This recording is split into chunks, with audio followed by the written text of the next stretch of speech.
তাদের কাজকর্মে আমরা দেখি যে তারা সম্পূর্ণ 180 ডিগ্রি টার্ন নিয়ে গণতন্ত্রের বিরুদ্ধে, বাংলাদেশের সংবিধানের বিরুদ্ধে, বাংলাদেশের প্রচলিত আইনের বিরুদ্ধে কাজ করে যাচ্ছে এবং তাদের যে লুটেরা শ্রেণীরা এই নির্বাচনে অংশগ্রহণ করছে, যারা এই দেশটাকে বিভিন্ন সময়ে বিভিন্ন ভাবে লুট করে বিদেশে নাগরিকত্ব নিয়েছে, বিদেশে বাড়িঘর করেছে, বিদেশে সম্পত্তির পাহাড় করেছে এবং এখন আবার যখন গণতন্ত্রের সময় এসেছে, যখন নির্বাচনের সময় এসেছে, আবারও জনপ্রতিনিধি হওয়ার জন্য দেশে এসে সেই দ্বৈত নাগরিকত্ব সহ নির্বাচনে অংশগ্রহণ করার পায়তারা করছে।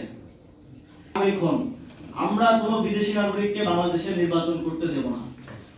আমরা কোনোভাবেই যদি নির্বাচন কমিশন এক্ষেত্রে সংবিধান লঙ্ঘন করার কিংবা কোনো ধরনের ইন্টারপ্রিটেশন দেওয়ার কিংবা কোনো ফাঁকফোকরের মধ্য দিয়ে তাদেরকে এখতিয়ার বহির্ভূতভাবে তাদের প্রার্থীতা বৈধ করার কোনো চেষ্টা করে, তাহলে আমরা একই সাথে আইনি লড়াই লড়বো এবং একই সাথে রাজপথেও নামবো। আমরা এই নির্বাচন কমিশনকে সর্বোচ্চ সহযোগিতা করে আসছে প্রথম দিন থেকে এবং আমরা বিভিন্ন জায়গায় তাদের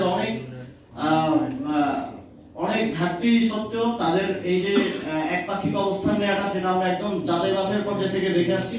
তারপরেও আমরা চেষ্টা করছি তাদেরকে সময় দেওয়ার সুযোগ দেয় যাতে তারা এগুলো ঠিক করে নেয়।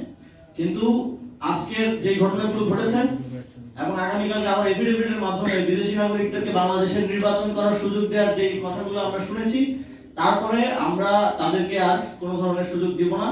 আগামীকাল যদি আমরা দেখি যে কোনো ঋণ খেলাপি, কোনো দ্বৈত নাগরিকত্বধারী কেউ নির্বাচন করার যোগ্যতা পাচ্ছেন, সেটা যে শর্তেই হোক, যে ইন্টারপ্রিটেশনের মধ্য দিয়েই হোক, আমরা সেটার বিরুদ্ধে রাজপথে নামবো। আমরা সেটার বিরুদ্ধে আমাদের পরবর্তী আইনি লড়াই চালিয়ে যাব। আমরা কোনোভাবেই এই নির্বাচন কমিশনকে পূর্ববর্তী তিনটি নির্বাচন কমিশনের মতো একটা দায় সারা নির্বাচন এবং একপাক্ষিক নির্বাচন, সেটেল নির্বাচন আয়োজন করার সুযোগ দিব না।